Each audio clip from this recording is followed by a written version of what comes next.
fazendo a prece já? Ok. Então, vamos elevar nosso pensamento ao nosso Pai, ao Mestre Jesus, nosso Mestre Eterno, a Solange de Bezerra de Menezes, para que possamos estar juntos nessa egrégora, para sempre aprender como caminhar nesse planeta.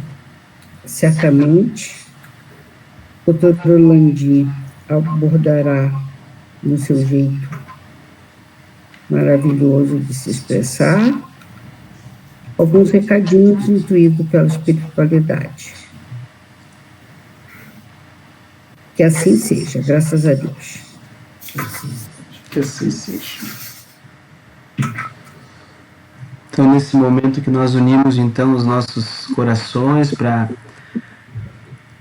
receber a fala do Orlandinho, nós, então, abraçamos todos aí em nome da AME Santa Catarina. Sejam todos bem-vindos, dando continuidade às palestras mensais, agora no formato digital.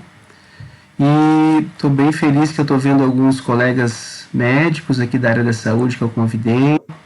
Isso é muito... A AME Santa Catarina é um espaço, como as outras AMEs, que não é só para médicos, é para pessoas de todas as áreas, unirem os ideais aí no paradigma médico espírita para a gente poder ter um olhar espiritualizado da medicina e de todas as outras áreas. Então, eu vou passar a palavra para o Orlandinho, que é o nosso convidado de hoje. Ele vai falar de um assunto muito, muito, muito interessante. Campos mórficos e mente ampliada. É contigo, Orlandinho. Boa noite a todos. Como eu falei para a Fátima, eu espero que vocês se sintam em casa, né? Fiquem à vontade. Na verdade, eu queria me desculpar pela ousadia. Eu conhecia um pouco da teoria dos campos mórficos há uns 10 anos atrás, eu não sei nem que carga chegou até mim, mas enfim. Eu fiquei bem impressionado. Na época eu li um livro e comprei outros 2, e agora, por conta do meu interesse nas constelações familiares, eu estou revisitando a teoria do Sheldrake, dos campos mórficos. E, de fato, assim, muita coisa aconteceu ao longo desses 10 anos e ela continua fazendo sentido para mim, assim, até acrescentando algumas outras informações que eu adquiri ao longo do caminho. Mas, enfim, Ramon, as pessoas têm a liberdade de falar no microfone, se for o caso, né? Sim, sim. Se quiserem fazer perguntas para ti, podem ficar à vontade. Então, porque assim, a minha preocupação, eu falei, como é um público bem heterogêneo, o que as pessoas sabem ou entendem, o que elas ouviram falar, ou, enfim, que tipo de informação que ela tem sobre isso que a gente chama de campos mórficos.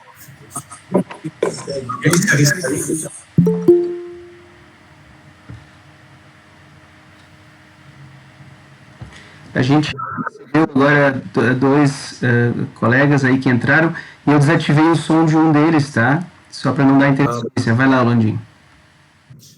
Então, o que seria esse tal desse campo mórfico?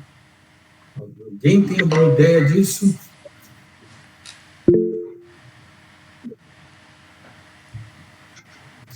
Bom, então, eu vou usar algumas metáforas, né? Para mim, campo mórfico, na verdade, é onde a mágica acontece. O que eu chamo de mágica? É aquilo que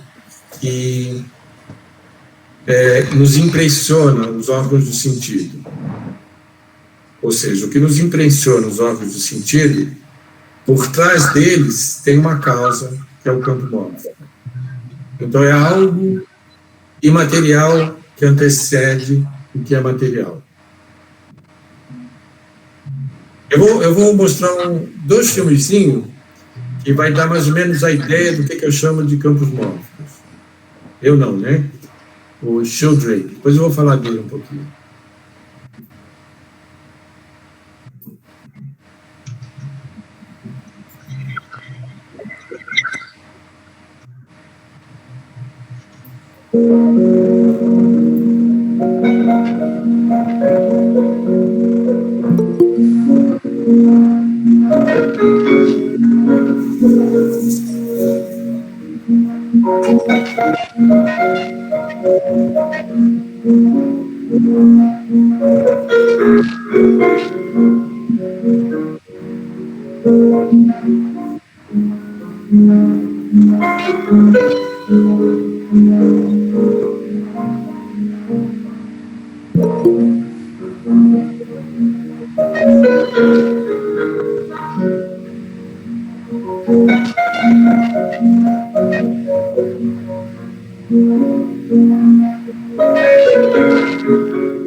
Então, gente, esse é um modelo de campos morfos.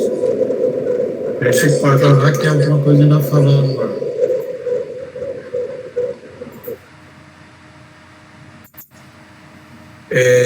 Como vocês viram, existem milhares de pássaros que fazem aquelas evoluções como se fosse um balão.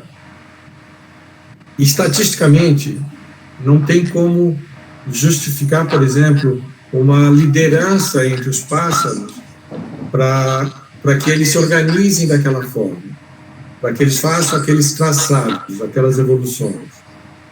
É diferente, por exemplo, quando a gente vê aqueles pássaros migrando, que tem um na frente, que o pessoal fala, muda, e vai mudando a liderança. Nesse caso, não. E fica bem claro que tem uma forma. E como é que milhares de pássaros conseguem voar todos ao mesmo tempo sem que se esbarrem, sem que um bata no outro e caia? Entendeu? Então, existe algo que antecede a esses elementos, a esses indivíduos, pássaros, que organiza tudo aquilo, que dá forma. Ou seja, campo tem a ver com o que une, com o que reúne coisas, pessoas, indivíduos, enfim, e dá forma. Por isso os campos morfos. Eu vou pegar um outro exemplo. Deixa eu ver aqui se eu consigo esse outro exemplo.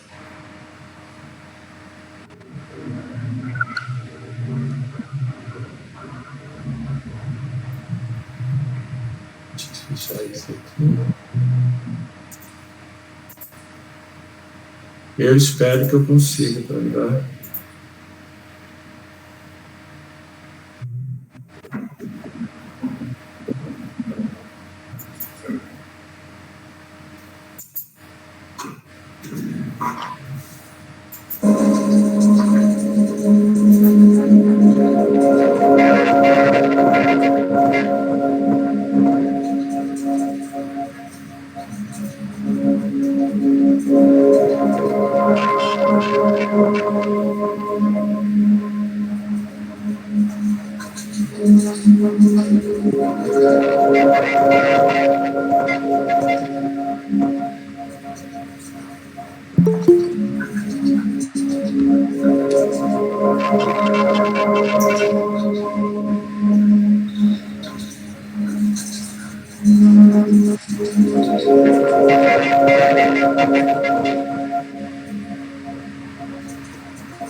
Ou seja, esse cardume de peixe, vocês não observam uma semelhança muito grande com aquela revoada dos pássaros? Da mesma forma, tem algo, segundo a teoria do Sheldrake, que organiza também esse cardume, que determina essa forma, essa composição, que estabelece também o movimento. E esse movimento, às vezes, até é um movimento defensivo, quando o cardume é atacado por um predador, da mesma forma que os pássaros, eles conseguem se abrir, se proteger. Enfim, de novo a gente está falando de um campo que organiza alguma coisa, um campo mórfico. E aonde mais a gente pode encontrar campos mórficos? Lembra que eu falei no início que tudo aquilo que nos impressiona os órgãos do sentido, ele é organizado por um campo. E esses campos, segundo a teoria do Sheldrake, ele vai se hierarquizando no seu processo de desenvolvimento. Então, eu, ano passado, eu tive uma experiência assim, muito rica e muito penosa. Eu salvei a vida de 3 filhotes de andorinha, aqueles andurião, devia ter uns 3, 4 dias de vida, e não tinha como voltar para o ninho, e aí eu me arvorei em alimentar esses andurião. E eu fiquei com eles praticamente 2 meses, dando comida 10 vezes por dia para 3 filhotes de andorinha. Isso em pleno verão. E eu falei, não, eu tenho que salvar os 3, porque disse que uma só não faz verão, pelo menos 3 vai fazer, né? E ali, gente, foi uma experiência interessante, porque assim, imagina eu, desajeitado, com uma seringa na mão, tentando segurar a cabecinha do passarinho, e abrir o momento que ele abrisse, pegasse o momento que ele abrisse o bico, e escarafunchar a seringa e dar o alimento. E uma hora que eu estava mexendo, tentando segurar, os outros 2 que eu não estava segurando, agarraram no meu dedo e começaram a chupar. Eu nunca pude imaginar que passarinho tinha estímulo de sucção. E aí eu falei, bom, resolveu o meu problema, né? Aí quando eu queria alimentá-los, eu punha o dedo, eles agarravam no meu dedo para chupar, eu enfiava em seringa pelo cantinho daqui da boquinha dele e dava comida. Entendeu? Então, e aí eu pude acompanhar o desenvolvimento desses passarinhos, e teve um momento que eles já não abriam mais tanto o bico. Porque, na verdade, eles já estavam dentro de um outro processo de desenvolvimento que teria que mudar a dieta deles. E aí foi o grande problema, porque o andorião ele se alimenta eminentemente de insetos. E às vezes ele chega a viajar dias e dias e ele entra nas nuvens de inseto, come e segue viajando. Eles não param, eles ficam não sei quantas horas direto voando. E aí foi o momento de eu me despedir deles. Eles já não se adequavam mais àquela dieta. O Ramon estava com o neném no colo dele. Estava com 4 para 5 meses, me parece. Assim, se a gente pega um bebê recém-nascido, eu jamais vou poder dar uma picanha para essa criança, porque além dela não ter a mastigação, né, o dente para mastigar, o aparelho digestivo dela não está adequado ainda para digerir esse tipo de alimento. Então, quando começa a chegar por volta dos 6 meses, me corrija os colegas se eu estiver falando bobagem, e aí a criança começa a dentição, é o momento que você começa a introduzir alimentos um pouco mais sólidos, porque é o momento que o aparelho digestivo dela já aceita esse tipo de alimento e começa a digerir. E assim a gente vai até a nossa idade provética, né? Quando, assim, hoje em dia eu ouvi falar que está tendo um problema enorme entre os senhorzinhos, porque a gente tem aquela imagem da nossa senilidade do vovô que põe a dentadura dentro do copo. Mas ele já não se alimenta tanto de sólidos também. Ele já está com o aparelho digestivo dele já está adequado para um outro tipo de alimentação não tão sólida. Quando dentro do implante dentário, tem muito velhinho de boca na picanha, e isso tem trazido problemas de saúde, porque esse organismo já está num outro processo, num outro nível de campo, digamos assim, mórfico, que ele já não se adequa mais a isso. Então, assim, os campos mórficos, na verdade, são campos de organização e que eles se sobrepõem no processo evolutivo, no processo de desenvolvimento, no nosso processo de crescimento. Entendeu? A criança, e aí interfere em todas as esferas, né? A criança com 9 meses, ela começa o processo de gatinhar, do ponto de vista do mental, ela começa aquela brincadeira que tem pais que se irrita, que dá um brinquedo para ela, ela joga no chão, aí você pega, ela joga no chão, e ela repete que é onde ela começa, de repente, perceber a mãe como um objeto à parte, e não como uma extensão dela, e aí ela vai exercitando para poder lidar com essa separação. E isso são níveis, né?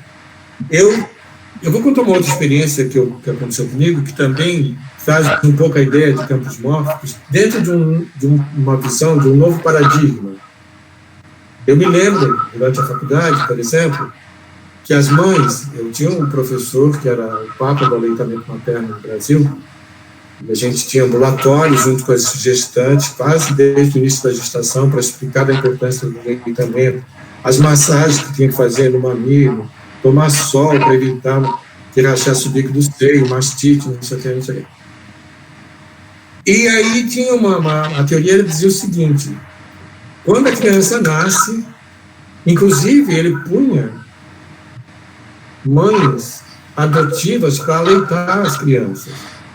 Ele tinha um negócio que ele punha assim, um catéter de soro conectado a uma madeira, e esse catéter ficava do lado do bico, para que a criança chupasse o bico do seio dela e não desistisse, e ao invés de ela receber leite da mãe, receberia o leite que vem pelo catéter. A ideia, na época, era que, com isso, conforme a criança suga o bico do seio, estabelece o que eles chamavam de um arco reflexo, ou seja, vai uma comunicação nervosa, a hipófise libera o hormônio da ocitocina e esse hormônio faz a contração dos ductos e dos alvéolos, e aí o leite vai para a boca da criança. Então, a importância era você estabelecer essa conexão, essa via bem pavloviana, né? De arco reflexo.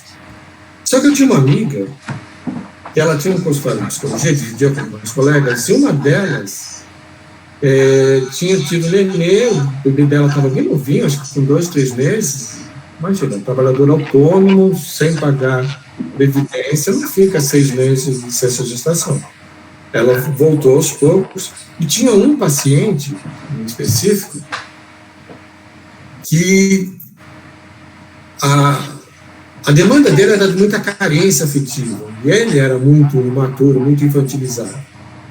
E com esse paciente específico, o atendimento para ela se tornava muito difícil. Porque o rapaz começava a falar, o leite dela jorrava. Ou seja,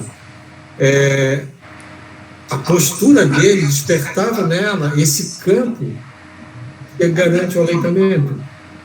E como ela tinha o leite simplesmente jorrava. E ela tinha que parar o atendimento, ir no banheiro, se secar, não sei o quê, para dar continuidade. Então, o que eu estou tentando falar assim, olha, muitas coisas que a gente aprendeu e que tinham uma explicação à mão, às vezes até mais fácil, de repente, o que estava determinando aquilo era outra coisa. Entendeu?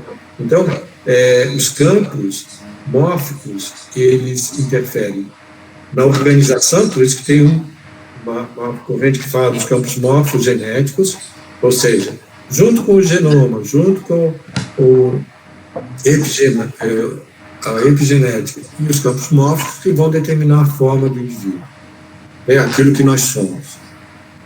E isso a gente também, assim, o Sheldrake, ele bate na tecla de que ele é contra essa ideia das leis eternas. Ele falou, não pode ser uma lei eterna, porque senão, como é que aconteceu o Big Bang? Onde é que estava essa lei antes do Big Bang? Né, que foi a explosão que iniciou a expansão do universo. Então, ele acredita que os campos, eles vão se transformando ao longo do tempo. Por exemplo, ele cita um exemplo de laboratório de ratinhos que tinham que concluir uma determinada tarefa, e cada vez que ele fazia uma tarefa, eles eram compensados de um jeito. E a primeira geração de ratinhos que conseguiu demorou, 45 dias para completar essa tarefa. A segunda geração já começou a diminuir o tempo da tarefa. A terceira, a quarta, por fim, em, 20 dias, os ratinhos já estavam expertos no assunto. Aí eu podia falar assim, então, esse campo é herdado. Sim, é herdado, mas não está conectado à estrutura material, como é o DNA. Porque, paralelo a essa linhagem que estava sendo testada, tinha uma outra linhagem também reproduzindo, e lá na frente ele pegou a última geração, e aí, nessa última geração, ele foi tentar treinar, ele aprendeu tão rápido quanto aquele que, geração a geração, vinha se desenvolvendo. E aí ele percebeu, por exemplo, que pesquisadores, ele na Inglaterra, pesquisadores no Canadá, que tentasse fazer o mesmo experimento, os ratinhos lá já estavam mais, aprendiam muito mais rápido, porque ele já recebia alguma coisa desse campo mórfico. A história do centésimo macaco, né, que fala de uma ilha, que é uma ilha vulcânica, com água muito salobra, e alguns macacos que habitava essa ilha, de repente um descobriu que se quebrasse o coco, tomasse água do coco, a água era muito mais palatável. E os demais da ilha começaram a copiar, quebrar o coco, tomar água mais palatável. Depois de algum tempo, no continente, onde não tinha problema de água salobra, que tem problema do mar, os macacos começaram também a quebrar o coco e tomar água. A ideia da influência desse campo mórfico que foi se transformando. Tá? Então, assim, o que esse campo mórfico tem a ver com a gente? E onde ele aparece? Será que aparece em algum momento?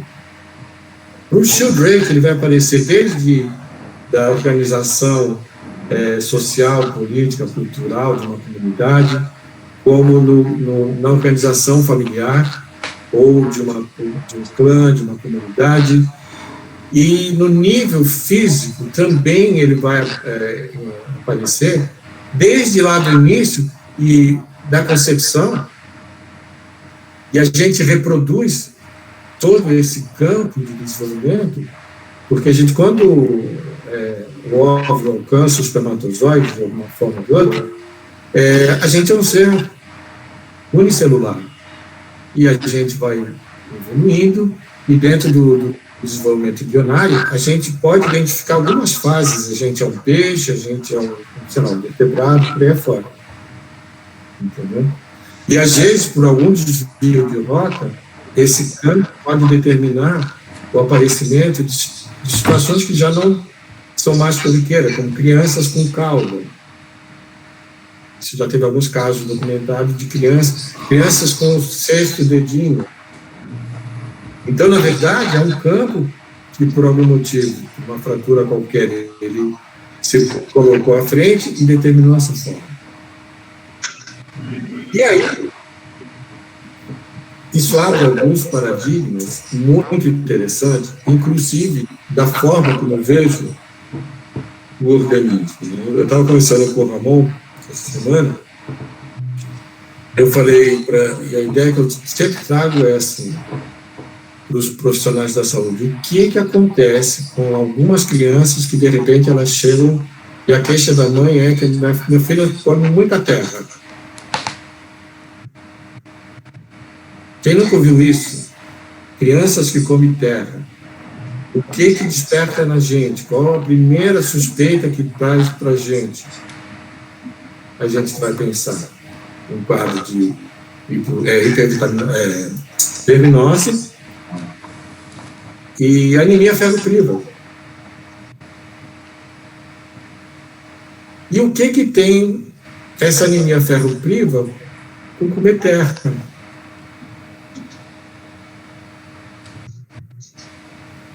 A terra é rica em ferro. Ou seja, a terra ela tem um fator atrativo para a criança que está carente de ferro. Entendeu? É claro que o organismo ele não vai pensar, não, mas tudo bem, é ferro, se ele comer ferro, ela vai comer mais ovos de verme, vai criar mais vermes e aí vai acabar morrendo. Não, ela sabe que tem um elemento atrativo. Então, assim, se eu consigo identificar que esse campo interage com a natureza e a possibilidade dele é justamente de manutenção da espécie, entendeu? É como o cachorro, que a gente vê, quando o cachorro está com um problema gastrointestinal, ele come mato. Mas eu nunca ouvi falar de um cachorro que comeu mato e aquele mato era venenoso. Ele sabe o que vai comer. E ele sabe o que vai aliviar para o organismo dele. Uma outra situação que ele descreve também o campo, e a gente teve, eu e a Maria Ângela que está na sala, a gente teve essa oportunidade de ver de alguma forma, quer dizer, isso foi a minha interpretação, né? Eu posso ter viajado, mas tudo bem, achei super romântica a interpretação, vou ficar com ela. Mas o que ele diz é o seguinte, por exemplo, na savana, sei lá, na mata, o predador ele tem um campo que se estende às suas presas, que é como se fosse um campo móvel, onde essa presa em algum momento se encaixa. Então, na verdade, quando o predador ele não fica de maneira aleatória esperando, será que não vai passar uma zebra para eu comer hoje? Não. Ele tem no seu campo já definida a presa e o momento que ele tem que atacar. E o que foi que eu falei que eu e a Maria Ângela vivenciamos isso? Eu estava comentando ainda há pouco com a Fátima que eu estou caminhando perto aqui, sul da ilha, perto das Casas da Água, e a gente sempre encontra um senhorzinho, que eu dei o nome dele de Sr. Miyagi, um japonês, que ele vai com 2 cachorrinhos. Aí tem uma vez que nós chegamos para caminhar, eu vi o japonês caminhando sozinho. Eu falei, cadê os cachorrinhos? Ele disse, não, eu primeiro caminho, depois eu volto para casa e trago eles para caminhar, porque senão eles não aguentam. Eu falei, tá. Aí continuei caminhando. Daqui a um pouco eu estou indo em direção a esse ser, ele está indo em direção ao fundo lá, em Eletrobras. Lá vem ele com um dos cachorrinhos no colo e o outro no chão. Eu falei, por que o senhor não está no colo hoje, né? Ele sempre está no chão. Eu disse, eu não entendi. Eu chego em casa, eles ficam super agitados querendo sair para caminhar. Hoje ele entrou aqui para caminhar, caminhou um pouquinho, já virou e queria voltar para casa. Aí ele resolveu, então, achou que o cachorro estava cansado, porque o cachorro é velhinho, então pegou no colo e foi caminhar. Bom, ele foi para o fundo e nós fomos para frente. Daqui a pouco passa por nós 2 cachorros daquela Bull Terrier que tinha fugido de casa. Eu gelei na hora que eu vi a cachorra, entendeu? Mas, enfim, passou, os cachorros super dóceis, nem olharam para a nossa cara.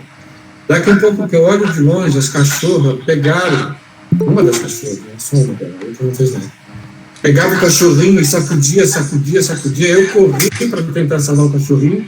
Eu corri de um lado, os japoneses do outro, e chutamos a cachorra. E a cachorra, assim,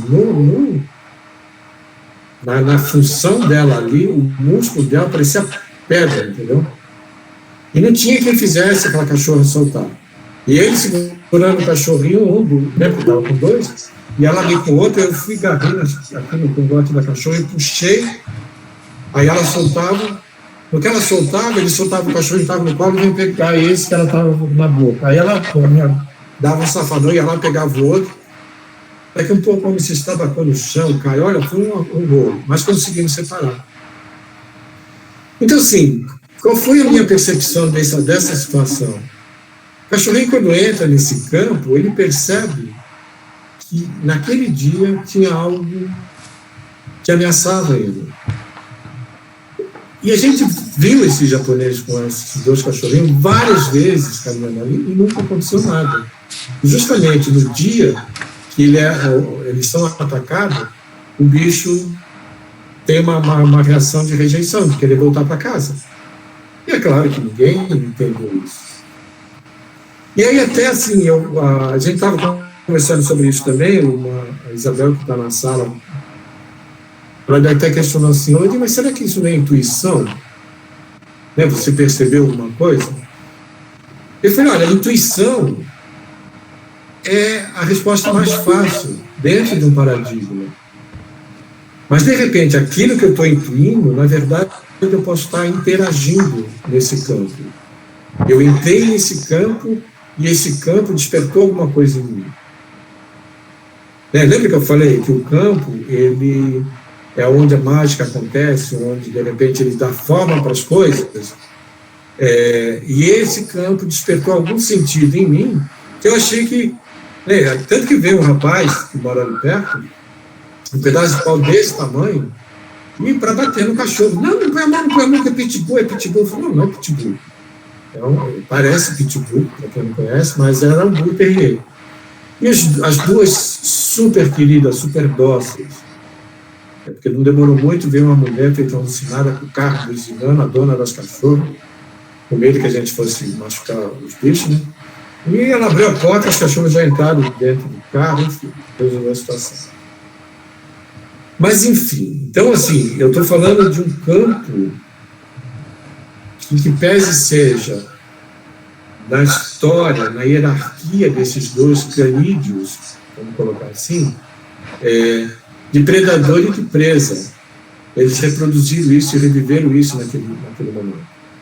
E eu, de alguma forma, estabeleci alguma conexão de algum sentido, que eu não sei exatamente qual. Ela disse, você está viajando. Tudo bem, deixa eu viajar. Eu adoro essa viagem, gostei dessa interpretação. Mas aí, eu vou mostrar alguns slides que talvez a gente exemplifique melhor isso. Vamos ver se eu consigo. Ai, meu Deus. Quem são agora? Está aqui.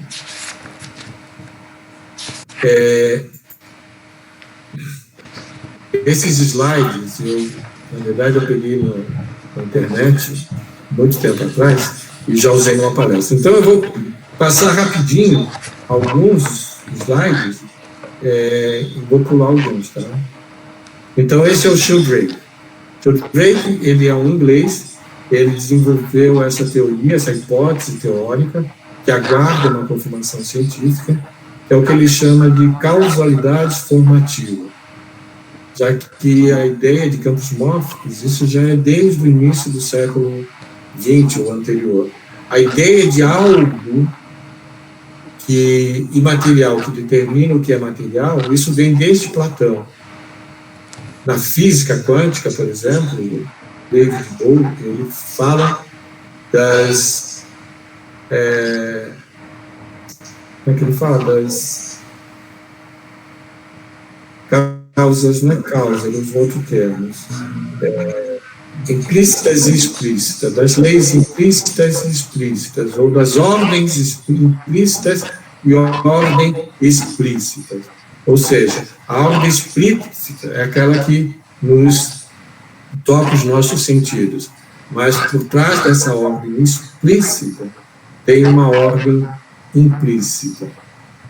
No Espiritismo, eu li alguma coisa, mais ou menos, o que eu acho que o André Luiz fala do MOB, do modelo organizador biológico, ou seja, de algo material que organiza o que é material. Então, esse algo material que é anterior à matéria, foi justamente isso que, de alguma forma, determinou o fracasso do projeto Genoma na década de 90.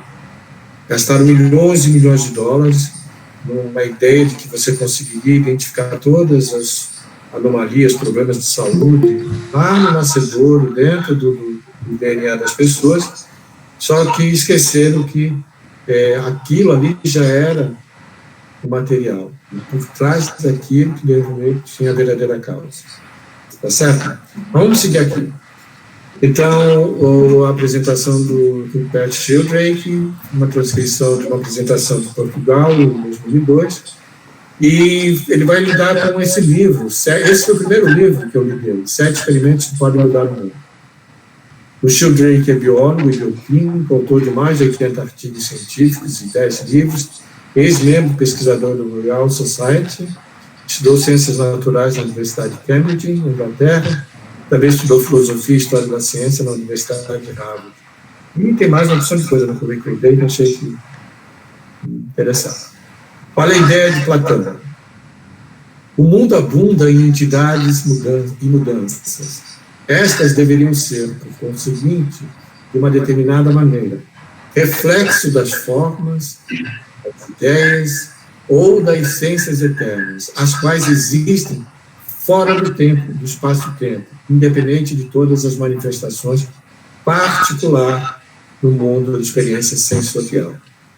As formas eternas não podem ser percebidas pelos sentidos, mas apenas apreendidas pela intuição intelectual. Está vendo? Ele usa o sentido, ele usa o termo intelectual, ele vai falar das formas eternas, ou essências eternas, que existem fora do espaço-tempo, mas que, de alguma forma, determinam todas as manifestações particulares do mundo da experiência. A diferença, Platão não fecha, Sheldrake não fecha com Platão, porque ele discorda dessa ideia de leis eternas. Para ele, os campos estão em constante transformação. A consciência é muito mais abrangente que o cérebro. Vamos pensar aqui em consciência como esse campo, ou essa mente mais ampliada. Grande parte do pensamento sobre a consciência ainda está limitado pela visão materialista, que equipara a consciência ao cérebro. Isso, gente, quando ele foi quase execrado, se fosse na época da Inquisição, com certeza o Sheldrake teria sido queimado em praça pública, ele com os livros dele, por conta da heresia ao pensamento científico. Assim, tipo, é ciência aquilo que você consegue, a partir dos paradigmas científicos, explicar o que está acontecendo. O que não tem explicação não é ciência. Só que, assim, a gente tem que ficar um pouco mais à vontade, liberto, de entender que o fato de não ter uma explicação dentro do pensamento acadêmico, científico, talvez seja por limitação desse pensamento ou de instrumentos que possam comprovar aquilo que a gente está vendo na frente do nosso nariz. Tá? Essa ideia de que o pensamento é uma reação química que acontece, ou um estímulo nervoso no nível central do cérebro, por mais que seja uma explicação científica, dogmática, por si só, jamais foi comprovado. Então, é uma ambivalência da própria ciência, aceitar esse tipo de explicação, na medida que isso também não tem como comprovação científica. Nos seres humanos, além de termos uma alma vegetal, que nos liga a todas as plantas, teríamos uma alma animal, que nos liga a todos os animais, e uma alma intelectual, aquele aspecto especificamente humano da psique, que tem a ver com o pensamento, a razão e a linguagem. Isso aqui, gente, pode parecer uma retórica bem interessante, mas, da maneira como eu vejo, por exemplo, quando a gente trabalha com homeopatia, e a gente vai fazer uma repertorização do paciente, na verdade, eu vou estar buscando esse campo por onde a pessoa está transitando. A criança, por exemplo, mostra que ela tem uma carência de ferro, outras pessoas mostram outras carências, até por algumas afinidades. Eu me lembro de uma paciente que tinha 1000 problemas, físico, de libido, sexual, enfim, uma série de problemas. Muitos problemas que eram muito importantes para ela é que ela era alérgica à aveia. E ela entra no consultório, relata com detalhes todos os problemas dela, inclusive a alergia à aveia, e ela fala assim: vocês me peçam tudo, só não me peçam para parar de comer aveia, que isso eu não faço. Qual foi o primeiro medicamento que nós fomos procurar para essa criatura? Aveia sativa. E se você olha no espelho da aveia sativa, ela tinha todos os sintomas da aveia sativa. Então, na verdade, essa rigidez dela com relação a não abrir mão da aveia, ainda que ela fosse alérgica, é porque ali ela encontrava uma parte do alívio do desconforto dela. Claro que foi o primeiro medicamento de escolha. Então, é isso que eu digo, assim, essa alma vegetativa também interage com a natureza. E ali se encontra, muitas vezes, o alívio. É como o cachorro, como eu falei já, o cachorro que come a erva para aliviar um desconforto gastrointestinal.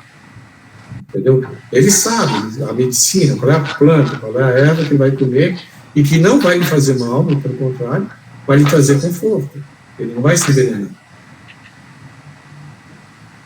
Aí tem a questão da visão interacionista e materialista, que aí localiza a consciência dentro da cabeça e o resto do corpo é apenas maquinário. Isso ele vai discordar, entendeu? Ele vai trabalhar com a mente ampliada. E aí ele tenta explicar, né, a ideia da visão, porque a ideia da visão é que a gente já tem uma imagem na parte central, e quando eu olho essa imagem que meu olho capta, ela meio que se encaixa, se ajusta a essa imagem que eu já tenho, e aí eu vejo. Tem um filme, aquele What People Do You Know, qualquer, não me lembro agora o título em português, Quem Somos Nós, se não me engano. E tem uma parte que o cara fala assim, que os índios da América, eles foram alvos muito fáceis dos navegadores, porque eles não enxergavam as naus. Ainda que a nau tivesse dentro de uma possibilidade de visão, eles não enxergavam, porque eles não tinham o registro dessa imagem. E aí os pajés começam a perceber uma diferença na ondulação, na praia, que começa a ver que tem alguma coisa diferente acontecendo. E depois, é claro, que eles interagem com os escravadores, enfim. Eles começam a ver essa nau. Mas no primeiro momento eles não viam. Só que aí o tio Drake ele vai falar que não, que a nossa visão ela não se dá só aqui. Ela também emite alguma coisa. Ela emite e alcança o objeto que eu estou olhando. Né? É como assim, gente, se eu pegar um controle remoto, para quem não conhece o que está acontecendo ali, eu tenho um elemento material que vai, a uma certa distância, estimular outro elemento material, através, ali eu consigo ligar, desligar a televisão, mudar de canal, enfim. Parece mágica, né? Não tem nada conectado, como é que isso aqui vai estar controlando aquele aparelho lá? Claro, no limite, alguns focos, alguns que caminham por ondas que vão lá e estimulam, enfim. Na visão, ele acredita que, de alguma forma, isso também acontece. E será que acontece mesmo? Aí ele vai falar, essa ideia de sua imagem de mim é uma imagem e ela está na sua mente, mas, ao mesmo tempo, sua imagem de mim está localizada exatamente onde parece estar, ou seja, aqui e não dentro da sua cabeça. Ela está localizada fora da sua cabeça. Quando vemos coisas, nós projetamos imagem daquilo que estamos vendo. E normalmente coincide com o lugar onde as coisas estão vendo. Estamos vendo, estão. Se não fosse assim, ela seria uma ilusão ou uma alucinação. E aí ele vai começar a falar, por exemplo, quem nunca teve essa sensação de estar sendo olhado? E de repente você se vira e de fato tem alguém olhando insistentemente para você. Ou porque te conhece, ou porque quer te conhecer, sei lá. Mas enfim, isso é uma experiência que a gente passa. Em certo sentido, nossas mentes literalmente se estendem para tocar tudo que vemos, e se olhamos as estrelas no céu, nossas mentes literalmente se estendem em distâncias astronômicas para tocar aquilo que estamos olhando. Somos capazes de influenciar as coisas simplesmente olhando-as? Se é afirmativo, como é que a gente prova isso? Então, assim, ele vai falar do pessoal que trabalha com detetive, com controlador de supermercado, enfim, o detetive, a primeira informação que ele recebe é assim: se você tiver que seguir uma pessoa, não olhe fixamente para ela, porque você chama a atenção dela com o seu olhar. Se ela estiver indo na tua frente, vamos supor. E aí, ele faz um experimento simples de uma venda nos olhos da pessoa, e ele vai chamando pessoas que supostamente viriam e olhavam para essa pessoa que está com os olhos vendados. Algumas existem, outras pessoas ele chama, mas não vê ninguém. Estatisticamente, a gente diria que 50% de chance de ela acertar e 50% de chance de errar, porque é sim ou não, que ela fosse estudar. E eles perceberam que não, que os acertos são quase que acima de 60%, enquanto que os erros são um pouco abaixo de 40%. Ou seja, existe alguma coisa que faz a diferença. Ele vai falar que na Índia já existe há muito tempo um homem santo ou uma mulher santa que abençoa através do darshan, que literalmente significa olhar. A gente fala do olhar de inveja, do mal olhado, que no mundo positivista, materialista, isso cai na ordem da superstição. Esse fenômeno sugere que a mente realmente se estenda para influenciar aquilo que está que estamos olhando. A mente ampliada. Aí ele fez um levantamento na Grã-Bretanha, que mostrou que 90% da população já teve experiência, isso de ser olhado, tá? Mais as mulheres do que homens tiveram a experiência de serem olhadas, eles se virarem, e mais homens que mulheres tiveram a experiência de fazer com que as pessoas se virassem e olhassem para elas. Mesmo assim, ele catalogou desde 1890, tem ao menos 10 trabalhos sobre isso. Ou seja, isso é um tema que não desperta o interesse científico. Como é que você vai falar que um olhar ou uma olhada? Não, isso não entra nesse universo positivista. Né? Resquício da marcha da progressão da razão do iluminismo no final do século XVII, onde tudo que era místico tinha que ser rechaçado, né? Final da Idade Média, daí fora.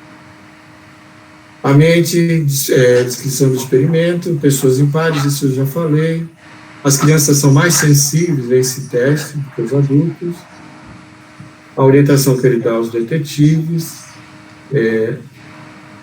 campos perceptuais, áreas de conexão entre pessoas que estão olhando e aquele que está sendo olhado. Sheldrake, o campo perceptual é visto como um campo mórfico, que fazem parte de sua hipótese geral, como campos que conectam coisas que formam um todo. Lembra que eu falei a definição de campo? Ele integra, conecta coisas. E essa hipótese de conexão através do olhar, ele também vê como um campo mórfico. Primeiro argumento é que a ideia da mente, da percepção, precisa ir mais além da noção de que tudo se passa dentro da cabeça. E precisamos ver esse processo como um processo muito mais amplo. Ele vai falar, num dos livros dele que eu li, dessa ideia de que o campo mórfico, gente, na verdade, é como se fosse uma memória que vai se desenvolvendo ao longo do tempo. E essa memória é que vai organizar, então, o mundo dos sentidos. Ou seja, a memória ela é não local. você pode dizer assim. Então, às vezes você tem um trauma, um extensivo do cérebro, onde a pessoa traz alguma queixa de amnésia, e depois ela recupera essa memória. Né? Claro que hoje em dia tem vários exames de imagem que tentam localizar uma luzinha aqui, a luzinha lá, tal. Olha, aqui que está se passando a memória disso, daquilo, outro.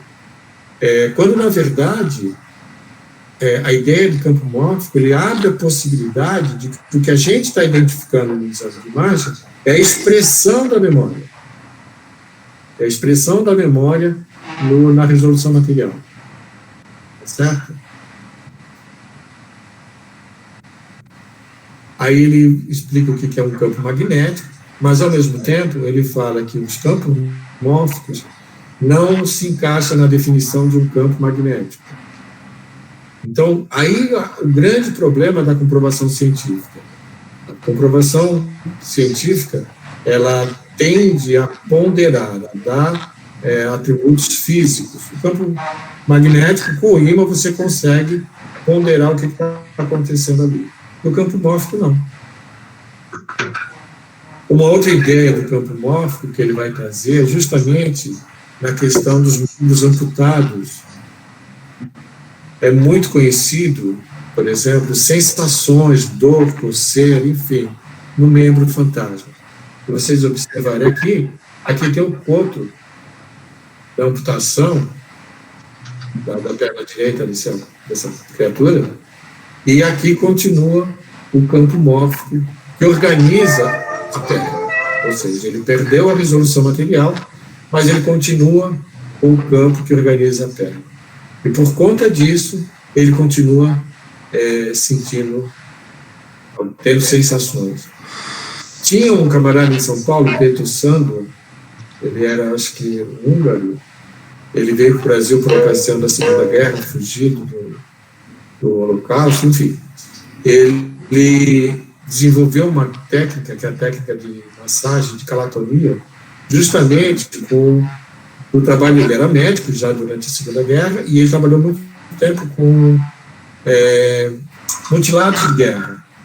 E a dificuldade era de lidar com esse. Como é que você vai dar um analgésico para uma criatura que sente dor no pé quando ele já não tem mais o pé? E aí ele começa a fazer uma massagem como se estivesse segurando então ele pega, vamos supor, o hálito do pé esquerdo que está ali e vai pegar, supostamente, o hálito do pé direito. Como se ele estivesse pegando uma bolha de sabão.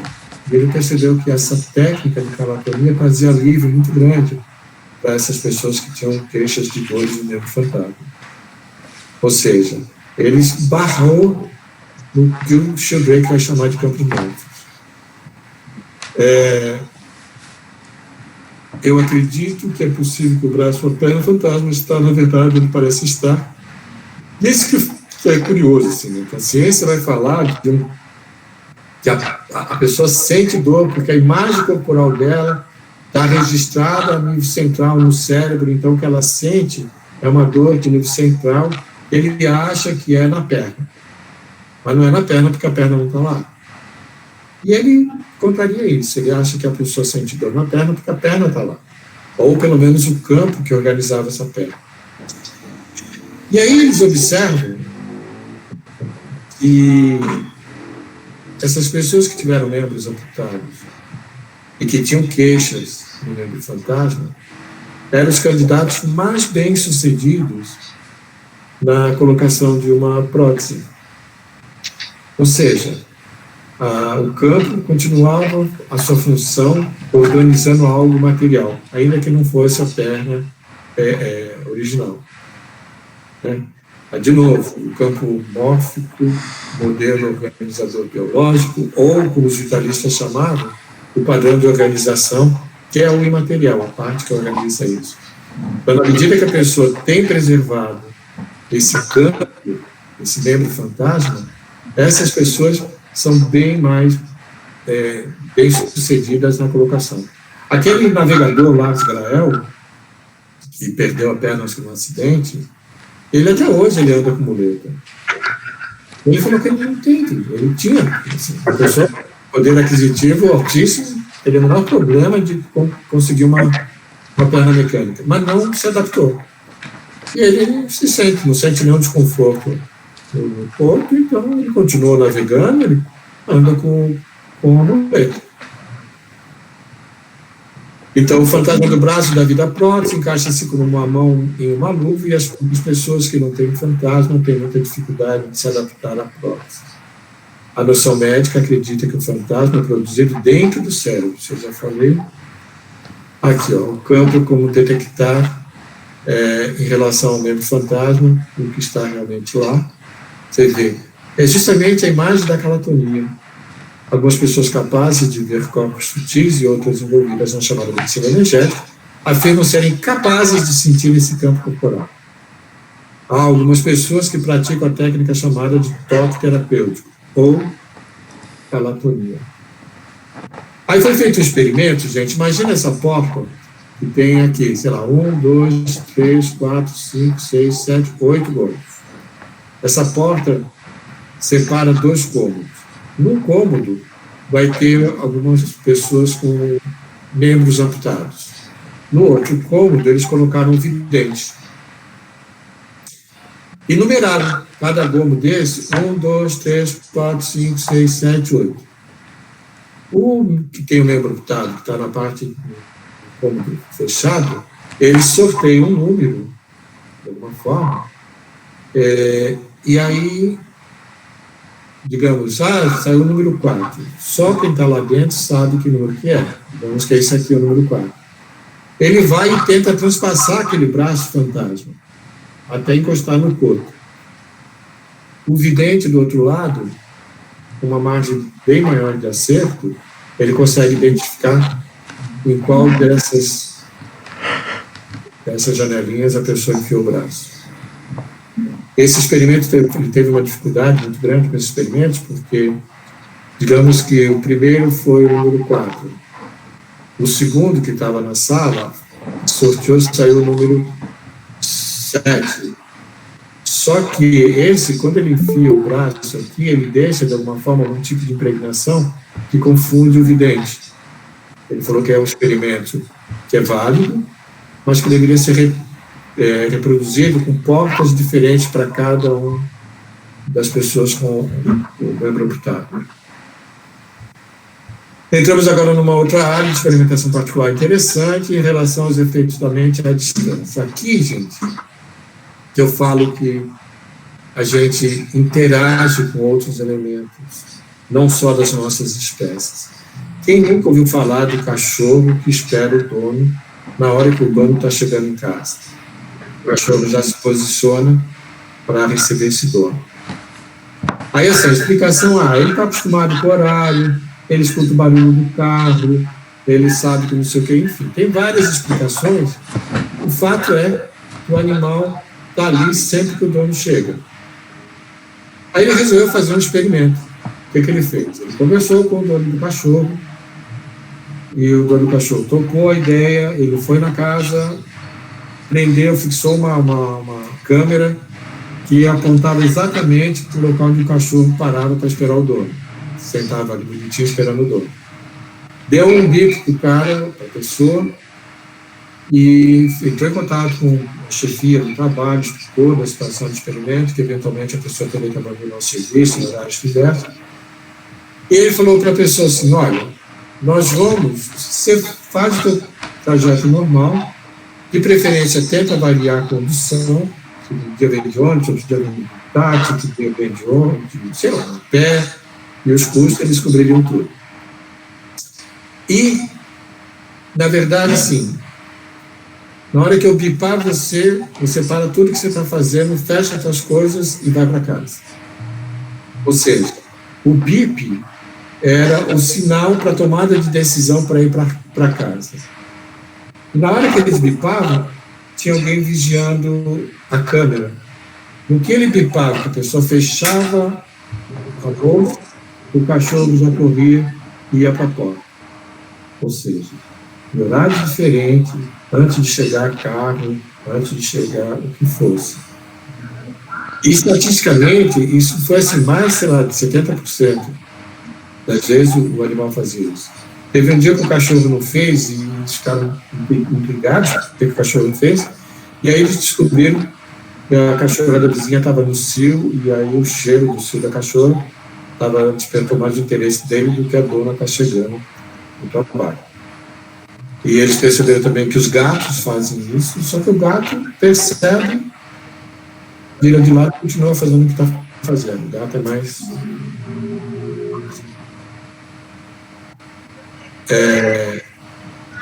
Então, aqui, na verdade, isso mostra que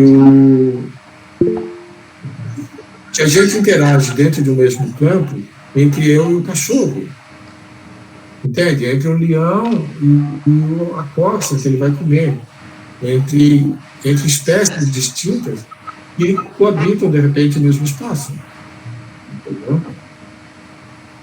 A maioria dos donos dos animais acredita que é telepática. Então, telepatia é a explicação mais fácil, é a que vem primeiro. Eu tenho uma ligação. Primeira vez que eu falei um pouco sobre isso, tinha o Gustavo, o veterinário aqui da Vargas, e ele falou assim: Orlandinho, já algumas vezes eu tive clientes que tiveram, por exemplo, câncer de pâncreas e faleceram por isso, e algumas semanas depois o cachorro também faleceu com câncer de pâncreas. Assim, isso não é incomum. Na clínica, ele falou que tinha alguns relatos com relação a isso. Ligação telepática, ou a gente, quando vê um casal com, sei lá, 40, 50 anos de casado, a gente percebe traços fisionômicos de um do outro. Às vezes você fala, esse aqui é um casal, não vou levar, eu pensei que fossem irmãos, porque eles chegam a ter a mesma aparência física. Dessa interação dos campos, né? Muitas pessoas observam que cães, gatos, outros animais, especialmente papagaios, ficam nervosos 10, 15 minutos, meia hora, e às vezes até uma hora antes do seu dono chegar em casa. Aí tem a descrição, o cachorro nem sempre reage. 85% das vezes realmente esperou a dona chegar em casa, e cerca de 15% não fez. Ou seja, 85% é uma estatística que de fato tem alguma coisa acontecendo. Não é aleatório, né? Vamos dizer assim. Ele foi ali por acaso. Não, ele foi, sentou e ficou esperando no horário que biparam para ele. As pessoas que rezam, né? A gente fala das preces intercessórias, isso já tem trabalhos que comprovam isso, alcança de fato a quem eu intercedi, a quem eu emiti alguma energia de resolução curativa. E aqui, gente, portanto, acho que nossas mentes se estendem não só no espaço, mas também no tempo. E dependemos de memória coletiva daqueles que existiram antes de nós. E, por sua vez, todos nós contribuímos para essa memória coletiva. Portanto, nossas mentes, em vez de serem coisas individuais, isoladas na privacidade do nosso crânio, são extremamente mais interconectadas com as demais, através do espaço-tempo. Eu diria que isso aqui é uma das bases da constelação familiar. Não só estamos interconectados ao nosso clã, à nossa família, como os que vieram antes continuam influenciando no comportamento, na nossa atitude, ou no desenvolvimento de alguma doença, por alguma situação mal resolvida dentro do nosso. Quer dizer, Sheldrake fala de campos mórficos, o Bert Helling vai falar do campo constelar. E, de fato, isso é muito claro, muito nítido nas constelações familiares. Mas até que ponto a construção do consenso científico é a descoberta de uma realidade objetiva, e até que ponto é a criação, uma moldagem da realidade de acordo com nossas expectativas. Exatamente, muitas verdades que tiveram a chancela do pensamento científico, posteriormente se mostrou falsas ou falseadas. e muitas coisas que ainda não receberam essa chancela, na verdade, aguarda que, tanto assim, na Inglaterra já foi feito vários concursos de experimentos que possam, de alguma forma, trazer luz à ideia do campos mórficos, pagamento de prêmios e por aí afora.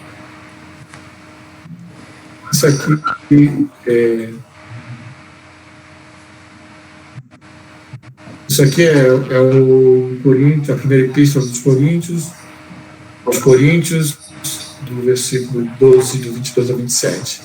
Antes, pelo contrário, os membros do corpo que parecem os mais fracos são os mais necessários. E os membros do corpo que temos menos honroso, a esses cobrimos com mais decoro. Os que em nós são menos decentes, recatamo-los com maior empenho, ao passo que os membros decentes não reclamam tal cuidado. Deus dispôs o corpo de tal modo que deu maior honra aos membros que não a têm, para que não haja dissensões no corpo e que os membros tenham o mesmo cuidado uns para com os outros. Se um membro sofre, todos os membros padecem com ele. E se um membro é tratado com carinho, todos os outros se congratulam com ele.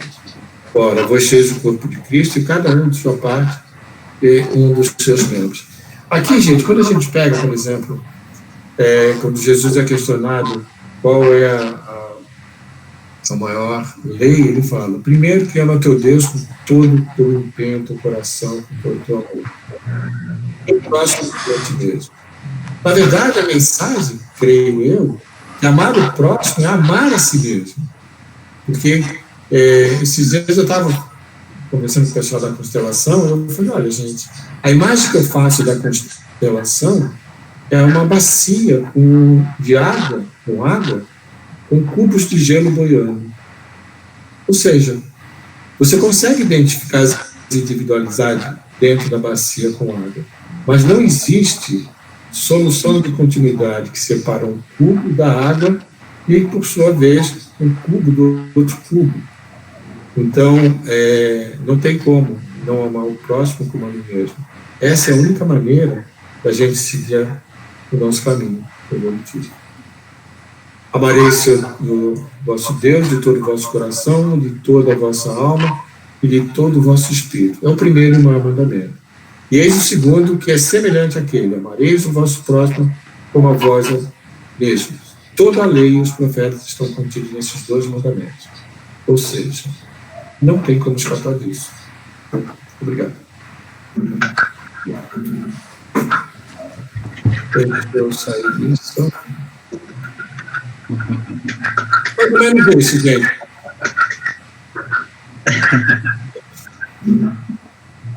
Eu não sei se a gente tem um tempinho, Ramon, até para alguém querer trazer alguma ideia.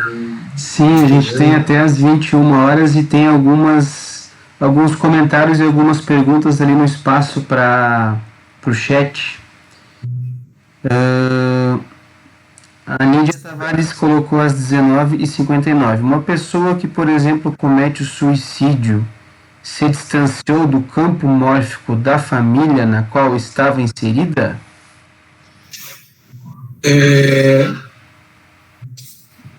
Pois então, não existe distanciar do campo mórfico. Você sempre, assim, aliás, eu estou falando, agora eu estou falando do ponto de vista da teoria de Bert Hellinger. Você não existe uma autoexclusão no teu campo constelar, no teu clã. Até porque, muitas vezes, a pessoa que comete o suicídio, ela está a serviço do campo. Essas ideias de Bert, de alguma forma, nos faz repensar algumas questões do ponto de vista espírita, kardecista. Tá? Porque, assim, existe toda uma ideia do vale dos suicidas, que a pessoa que morre, ou que, sei lá, se matou com 30, se ia viver 70, eu já ouvi várias teorias. E, segundo Bert, na verdade, essa pessoa que suicida, ela pode estar a serviço do campo. E ela continua pertencendo a esse campo. Ela está representando alguém que foi excluído e ela é chamada para corrigir essa fratura do campo. Então, ela nunca deixa de ser do campo. Tá? Ou porque, se ela for excluída, ela vai ser requisitada para voltar, né? Ou se ela foi pressionada a se afastar, ela vai ter que retornar. Porque o campo só se completa com a presença dela. Ela não tem essa escolha. O suicídio, ele elimina o corpo material, a possibilidade da manifestação material, mas a alma continua. E é essa ideia que o Bert, em algum momento, fala, que assim, ele é a favor de uma alma coletiva, que é o próprio campo. Então, assim, eu estou inteiramente conectado aos meus pais, que, por sua vez, estão conectados aos pais dele, que, por sua vez, aos meus bisavós, trisavós. E se você for puxar todo o fio dessa linhada, sabe como chama? Você vai acabar chegando na origem da vida. Então, todos nós estamos conectados a um campo. Não sei se respondeu a Renita. Fala, Edson. Não sei. O Landinha, Edson, muito parabéns pela palestra, muito esclarecedora. Esses campos, né, na literatura hindu, eles falam dos akasas, né, que são campos que registram tudo, né? Me parece que os campos, o inconsciente coletivo de Jung também parece que é uma coisa mais ou menos assim, não é mesmo? Exatamente. O próprio Beck, o Sheldrake, ele vai falar alguma coisa sobre os registros acásicos, entendeu? Como um padrão de organização também, mas que não tem, assim, conflui, mas não explica tudo, um ao outro, entendeu? E a questão do inconsciente coletivo, porque quando a gente fala de inconsciente individual, eu estou falando de algo que era consciente em algum momento do meu desenvolvimento, isso eu represei, eu reprimi, eu rechacei, isso foi para minha sombra, para o meu lado não aceito, enfim, depois eu posso trabalhar na terapia. Agora, o inconsciente coletivo, ele lida justamente com essas demandas do clã, demanda familiar, demanda da minha história. Então, ele fez muitos trabalhos, por exemplo, onde ele constelou situações do Holocausto entre nazistas e judeus, onde depois da morte todos se encontram, e esse encontro é o que traz a paz, é o que traz nos faz apaziguado, entendeu? Mas sim tem a ver também com o conceito coletivo. Só mais um complementozinho. Então parece que existe um campo entre as espécies, por exemplo, peixes e aves, mas também existe um campo entre o ser humano e o animal, porque o animal que começa a perceber que o ser humano vai virando da hora aquele negócio todo, né? Se a gente for pegar o nosso processo evolutivo, entendeu? Em algum momento, a gente transitou também como peixe. Assim como a gente transitou no mundo animal, como a gente transitou entendeu? Então, isso eu trago como um background, sei lá, como um arquivo meu. Lembra que eu falei que os campos, eles vão se interpondo? Entendeu? Por isso que, assim, quando você olha dentro do desenvolvimento embrionário, entendeu? Você mal consegue distinguir o embrião de um peixe. Em outro momento, se você comparar o embrião do porco, por exemplo, do cachorro, é muito semelhante a uma etapa do embrião humano. Então, assim, a gente tem esse processo de desenvolvimento e a gente tem isso no nosso arquivo enquanto campo mórfico. Então, por exemplo, quando o Bert fala, vai falar, além do campo constelar, ele fala da consciência individual, da consciência arcaica, que é uma consciência coletiva, ele está pegando a primeira organização das comunidades humanas, entendeu? E tinham regras que eram pré-morais. E continua pressionando esse meu campo. Então, por isso que quando, de repente, alguém é excluído do grupo, essa alma vai requisitar que essa fratura seja corrigida. Sei lá, teve um tio que era, sei lá, comunista, tinha um comportamento não sei o quê, e a família, de alguma forma, excluiu. Lá na frente, um sobrinho, um neto, vem para ocupar esse espaço. E aí ele vai trazer muita semelhança dessa pessoa. E é onde que eventualmente pode acontecer. O Bert, ele é muito inteligente, que ele fala da fenomenologia, ele não vai trazer isso como definição para todos os casos. Do ponto de vista fenomenológico, isso pode acontecer. É isso que eu posso perceber, por exemplo, na manifestação de um campo constelar. Só para encerrar, então, o pessoal da física quântica relata que estamos todos interconectados, né? Se você não pode mexer com uma flor sem mexer com a estrela. Exatamente. Parece que é qualquer coisa, né? A diferença do Sheldrake com a física quântica é porque a física quântica ela não trabalha com a dimensão tempo. Entendeu? Então, assim, quando o David Bohm fala das ordens implícitas e as ordens explícitas, e de alguma forma está falando do campo, não se estabelece o tempo. E para o Sheldrake, o tempo é muito importante. Porque é o tempo que vai... porque assim, quando o Sheldrake fala que ele é contra as leis eternas, ele vai chamar isso de hábito. Então, o macaquinho lá criou o hábito de quebrar e tomar água do coco. E isso passa para gerações futuras, porque isso não ficou impresso no... Só que assim, se pegar daqui, sei lá, 10 mil anos, que quem viu o macaco fazendo isso, ele falou, não, isso é uma lei eterna. Não, existem hábitos do início do Big Bang, que hoje em dia é identificado como uma lei eterna, que para ele não é. Para Platão é. Em Platão, se alguma coisa ainda não aconteceu, mas está já previsto acontecer. Nós temos aqui mais duas perguntas que dá para fazer na mesma pergunta.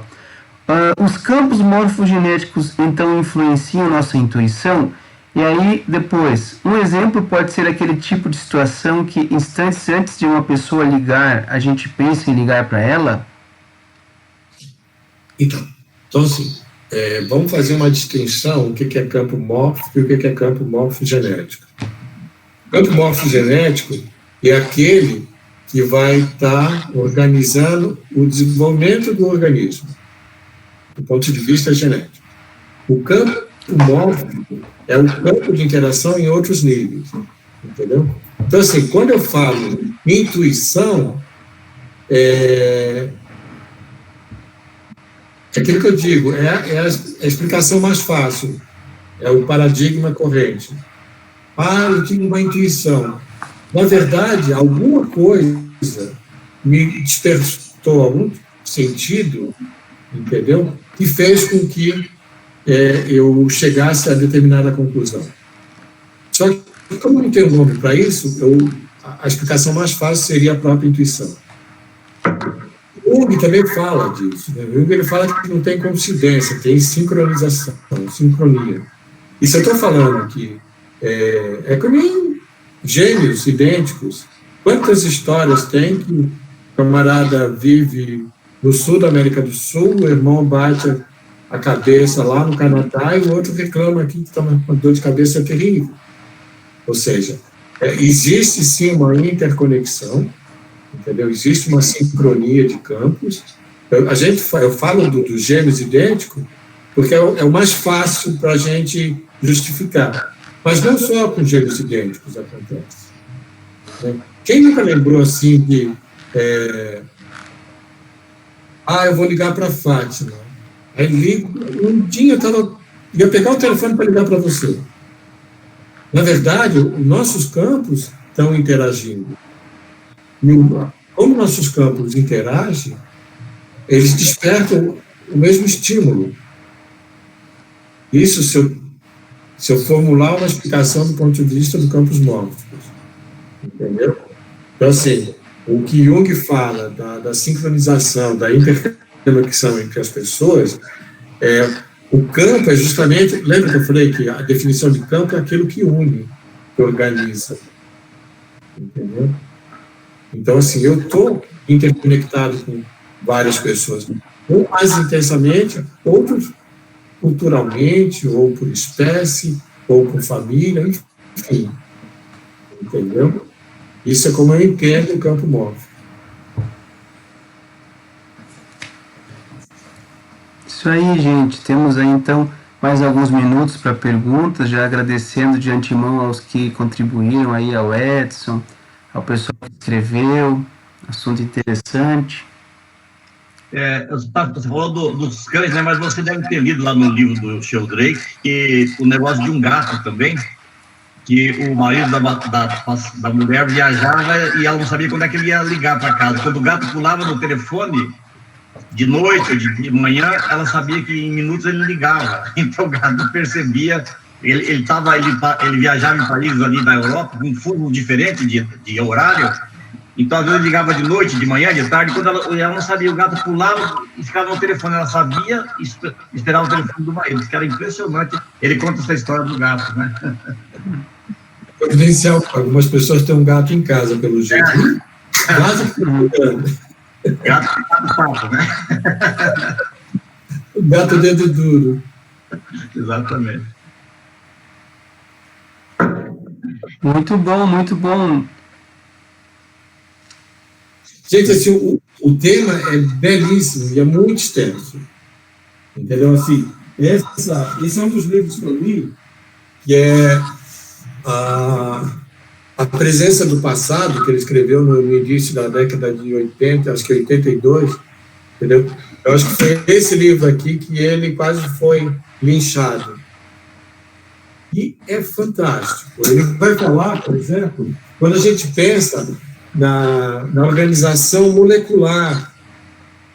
Então, assim, você tem uma molécula e pelas configurações da molécula, ela poderia ter ela tem uma representação tridimensional. Só que, assim, pelos componentes da molécula, se você for ver, ela poderia ter milhares de conformação, sei lá, de formato. Mas ela sempre, tipo a insulina, que tem 800 elementos que compõem, e quando você olha a representação tridimensional, é sempre a mesma. Então, por que elementos químicos que, de repente, se combinam sempre buscam essa representação tridimensional?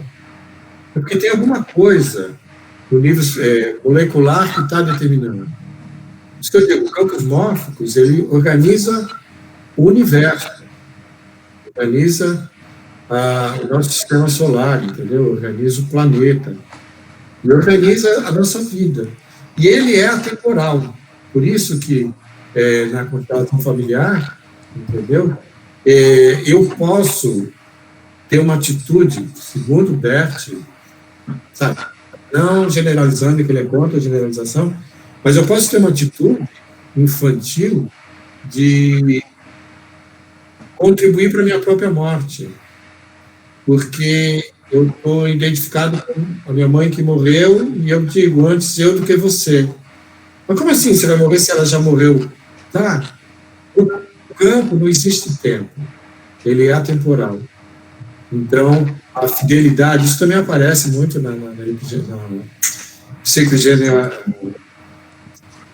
psicogenealogia, dessa fidelidade filial, entendeu? Que muitas crianças, às vezes, desenvolvem um problema porque percebem que o pai está depressivo e existe alguma intenção de morrer. Entendeu? Então, a criança pode desenvolver... E é isso que eu digo, é um paradigma. Não sei os colegas aqui, assim, às vezes, na homeopatia, quando a gente pegava um jovem com problema de amidalite, era um caso que me chamava muita atenção, porque a amidalite é própria das crianças até 6, 7 anos, que ainda está em desenvolvimento uma imunidade mais específica. Por enquanto, ele responde a defesa fechando aqui para as bactérias, e aí tem uma resposta celular que vai lá e fagocita aquelas bactérias que ficaram presas nas amígdalas, né? Então, essa pessoa que está tendo amidalite com 20 anos, ela está funcionando fora do padrão de desenvolvimento dela. O temperamento, como chama na homeopatia, que é um temperamento linfático, acontecendo num temperamento sanguíneo. Sabe? Então, o que será que está acontecendo que faz com que essa pessoa, de repente, está tendo alterações físicas próprias? Será que, do ponto de vista da constelação, ela não está representando uma criança que foi abortada, ou uma criança que morreu, sabe, natimorto, e de repente a família não reconhece no seu seio familiar? São várias questões. Por isso que eu digo, são paradigmas que têm que ser abertos e trazem para a gente uma compreensão distinta, por exemplo, da minha abordagem do meu paciente. Do ponto de vista físico, do ponto de vista emocional, do ponto de vista do meu arsenal terapêutico. Ok. É isso. Já estamos aí com 20 horas e 58 minutos. Foi muito boa as tuas explicações, Orlandinho.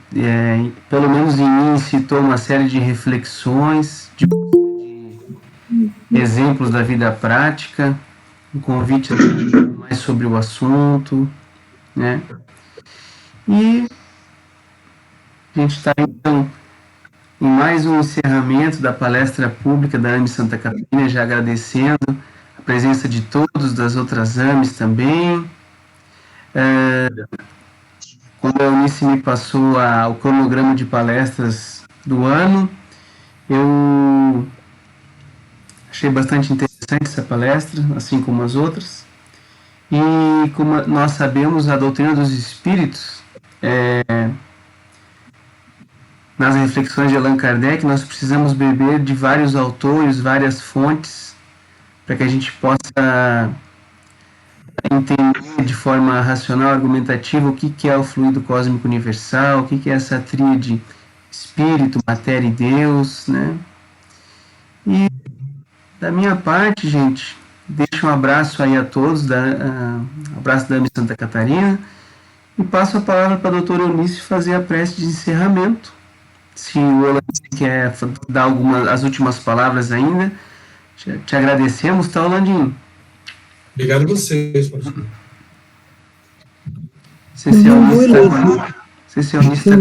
Tá aí. Eu não vou elogiar a palestra do Orlandinho, porque eu sou suspeita. Né? Eu sou fã incondicional desse cara, eu acho ele inteligentíssimo, um grande estudioso, é um querido, né? Então, nesse tempo que eu estive à frente da AME, por diversas vezes, eu ligava para o Orlandinho e dizia: Orlandinho, vou te explorar. Mas, na verdade, é porque eu gosto de explorá-lo, porque ele sempre nos traz essas palestras enriquecedoras, assim, reflexivas, enfim. Obrigado. E, antes de encerrar, antes de fazer a oração final, eu quero dar um abraço virtual aqui no meu amigo Edson Tristão, que faz tempo que eu não vejo, presidente da AME Paraná. Sim. Foi muito bom. Já aproveitar um pouquinho, Eunice, Ramon e Orlandinho, todos vocês, no dia 11 de novembro, quarta-feira, daqui 2 semanas, nós vamos ter a palestra da AME aqui em Curitiba, o perispírito como a importância do médico do próximo século, desse século, né, o entendimento do perispírito. É o Sérgio, do Dr. Sérgio do Rio de Janeiro, ele é cardiologista e é físico, né? Então ele vai aprofundar um pouco as patologias do perispírito. Eu acho que é um tema bastante interessante. A gente passa para vocês o endereço eletrônico. Mas vai ser às 20 horas, das 20 às 22 horas de quarta-feira, dia 11 de novembro. Bota na agenda aí. Tá anotado aqui, Edson. Obrigado. Eu quero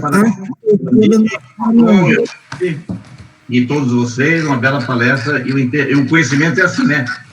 cada degrauzinho que você sobe, chega a distância que você não sabe, né?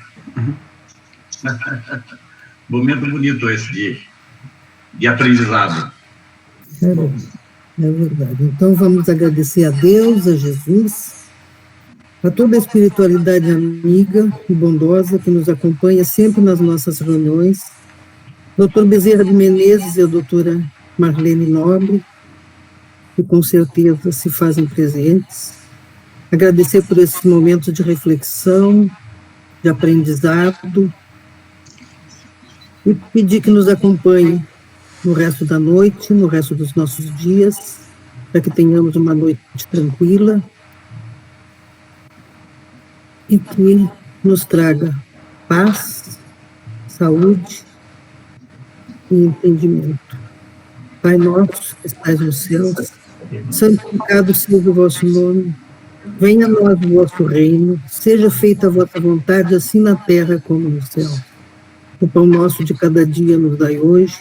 Perdoai, Senhor, as nossas dívidas, assim como nós perdoamos aos nossos devedores. E não nos deixeis cair em tentações, mas livrai-nos de todos os males. Que assim seja, Senhor. Boa noite, muito obrigada. Boa noite a todos. Boa noite a todos. Boa noite, muito obrigada. Boa noite.